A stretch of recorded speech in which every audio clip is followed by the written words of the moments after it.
Thank you for tuning in to the MBL Network, and you're watching the MBL Blitz.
Welcome to another episode of the Blitz Podcast. As always, I'm your host, TFA. Alongside me, my co-host, Chunky. Today on the Blitz, we're going to be discussing the rise of Mr. Irrelevant, the quarterback carousel that's going on in Jacksonville, a really weird event that happened in Seattle, and we're going to take a look into the major injuries that have occurred in the backfields all across the MBL. So without further ado, let's go ahead and hop right into it. Chunky, if I were to tell you coming into the season that neither Paxton Lynch or Trevor Siemian would be the starter of the Broncos in the MBL the first season, what would you have told me? I wouldn't even have taken you seriously. Chad Kelly coming in as the starting QB for this Broncos team absolutely stunned me when they announced that move. I really expected it to be Trevor Siemian or Paxton Lynch, and nowhere in my mind did I think it was going to be Mr. Irrelevant. Yeah, and it's crazy to think that they had two quarterbacks that I wouldn't say they're proven, but they're known a little bit more around the league. I definitely thought that Siemian would probably take the starting job, maybe Lynch. But, you know, never in my life did I think that Chad Kelly, I think this was probably one of the most underrated storylines going into the start of the season, was that he took over the quarterback role. You look at the graphic here, these are the stats through week 3. Pretty good stats, but what I want to point out is week 4 against the Raiders, he was actually 20 for 30, threw for 372 yards, 3 touchdowns, 0 interceptions, and he won the AFC Offensive Player of the Week in Week 4. So he's getting better as the season progresses. You look at the record, they're 3-1. They lost to the Chargers, which is probably one of the top teams in the AFC, if not the top team. But they have big wins against the Raiders, the Bills, and the Cowboys. All of those teams are at least right at 500 or above 500.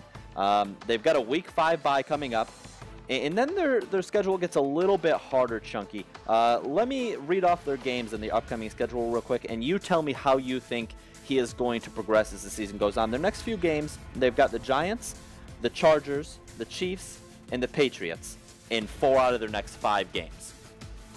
Do you see this trend continuing? Do you see Chad Kelly continuing to improve and showing that he can lead this team to a potential playoff berth? If he keeps doing what he's doing, I could see them beating pretty much all those teams besides the Chargers. Like you said, the Chargers are one of the top teams in the AFC. I'm not going to say the top team because obviously the Steelers are over there in the AFC, and we know what the Steelers can do. But I could see them beating all those teams. Definitely I could see them beating the Giants, who have been a good team to this point, but maybe a little regression coming. I could see them beating the Chiefs, who are 0-4 at this point, I believe, and the Pats, who are 2-2. So I wouldn't be surprised to see them go 3-1 in that stretch and end up at 6-2. Yeah, and that'd be a really good start for a guy who's taken last overall in the draft. Wasn't really expected to be brought in to compete for a quarterback position. So it's really impressive what he's been able to do. And, you know, right now he's going into week 5. He was 7th in passing yards, but 17th in completion percentage. So I think he's only completing 60% of his passes, which isn't very good. But the running game's helping him out. They've got a very good running game over there in Denver. So if that can keep up and take a little bit of the pressure off the throwing game, I think he can probably continue on this path and be good as the season winds down. Next thing I want to get into, quarterback controversy right now in Jacksonville is something else. This is something I have never seen, Chunky. Currently in Jacksonville, okay? Let me set the stage for you here and give you a little rundown of how their season's been going. So the first 3 weeks in Jacksonville, they started with Chad Henne. They named Chad Henne the starter coming into the season. He started their first 3 games. Blake Bortles, in week 3, enters the game. Now, fast forward to week 5. Henne has no longer played. It was Bortles' show. Fast forward to week 5. Colin Kaepernick, their free agent pickup in the offseason, comes in week 5. Now, week 5 gets done with. Chad Henne is now cut from the team, okay? So you went 5 weeks in, you named a guy your starter, and then 5 weeks later you cut him from the team. And now they're going to go with Brandon Allen, a 1-year pro out of Arkansas, and he is set to start in week 6. So that's 4 starting quarterbacks in 6 weeks. What is going on in Jacksonville? I wish I could tell you. This is a true quarterback carousel we have going on in Jacksonville, and it is not good for a team. You need consistency if at one position it's the quarterback position. You need somebody to lead that team and the leader in the locker room. And let me give you a stat right here. All the Jags QBs minus Chad Henne because he just got cut, but all the Jags QBs now on their roster have combined through this week for 348 yards, 1 touchdown, and 8 interceptions. And that is just abysmal performance from one of the most important positions on the field. Yeah, and you know, I think a little bit has to do with the injury to Fournette. Fournette's hurt. We'll touch on that a little bit later here in the episode, so I don't want to dive into that too much. But it's just, you're this early on in the season. I don't understand how in the world you can be that unsure of what you're doing at quarterback. I mean, at the very least, even if someone's struggling, even if Bortles is struggling, or, you know, stick with them, ride it out, maybe get them some confidence going into the next week, and maybe you can squeak out a couple games. It definitely doesn't look like the Jaguars are going to be competing for anything anytime soon. But, you know, the Jaguars, they're one of the teams. They've got the Building the Franchise. Be sure to check into the MBL Network. That's going to be coming out here soon, their first episode of their Building the Franchise. Chunky, but I'm not sure if it should be called Building the Franchise. It might be called Destroying the Franchise here pretty soon if this keeps up. Absolutely. You know, I can't see the Jags franchise doing that well this season with how their quarterback play has been, with Leonard Fournette injured, and it might very well be destroying the franchise down there in Jacksonville. Yeah, it's not a good situation down there in Florida. Now I want to jump over to, this is one of the more interesting things that I've ever seen in the MBL. Probably one of the funnier storylines that I've seen. So the Seattle Seahawks in week 3, they were playing the Tennessee Titans. And during that game, they had 2 quarterbacks on the roster. Russell Wilson goes down for 5 weeks, or 6 weeks, I believe it is.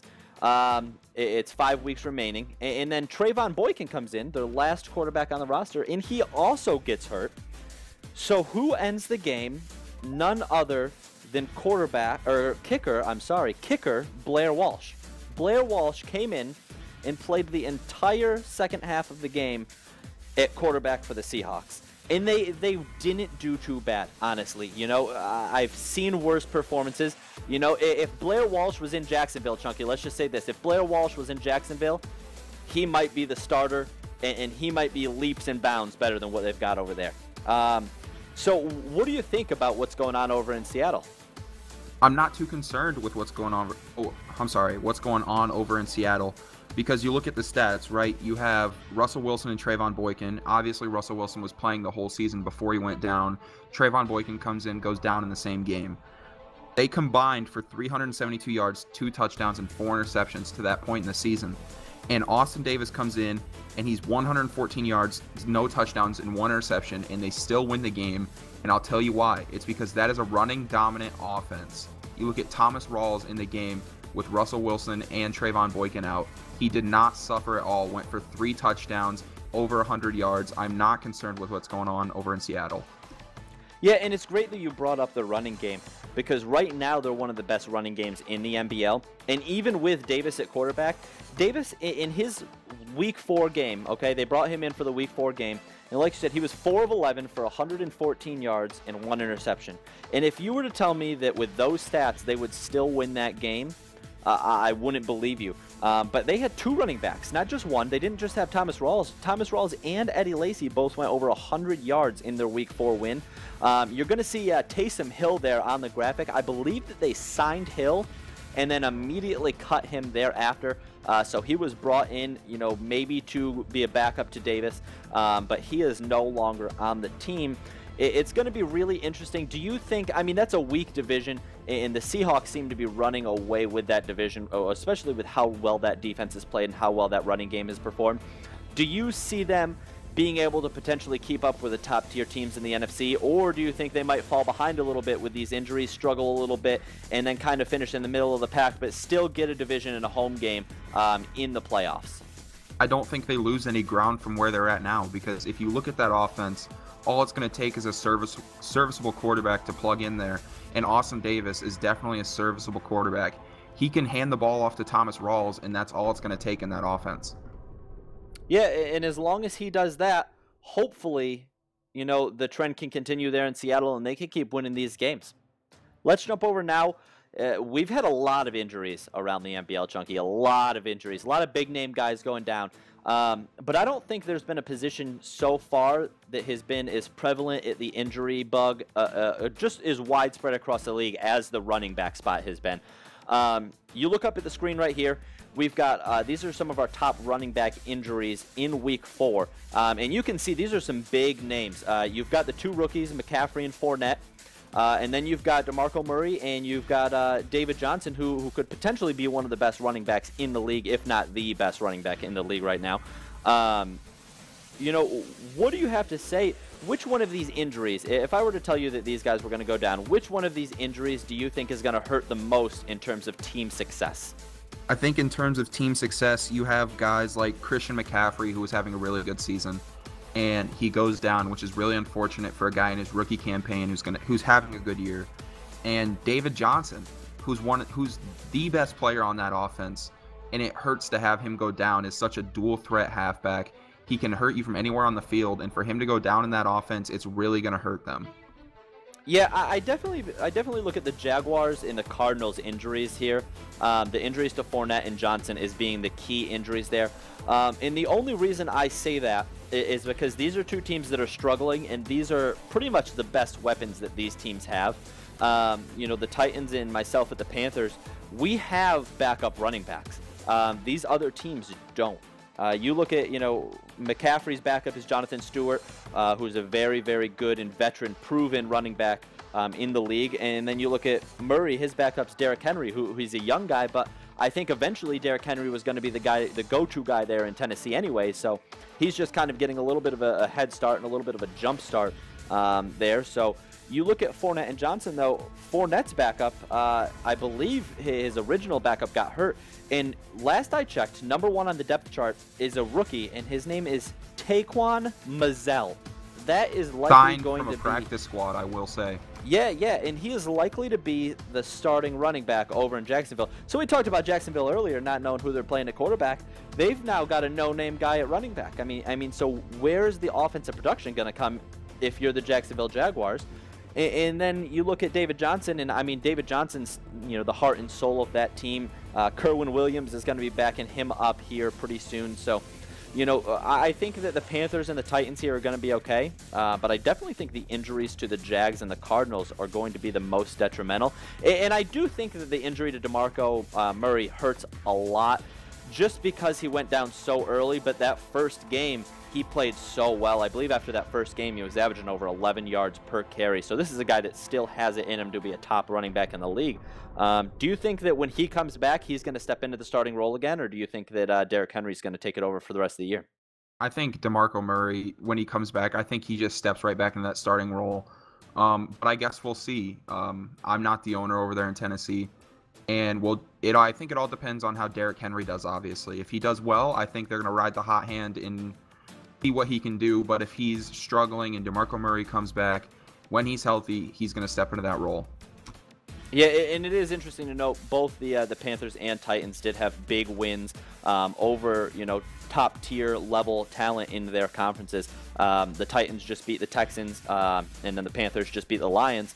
So even without those running backs, they were able to have some success. And I think that both teams having mobile quarterbacks with Cam Newton and Marcus Mariota, I think both teams, that's going to help a lot because it's another aspect you have to worry about. The mobile quarterbacks, they can get out of the pocket a lot quicker this year, and they're really having some success so far. So if that can continue, it's going to be interesting to see if these teams can kind of keep it up as the season progresses.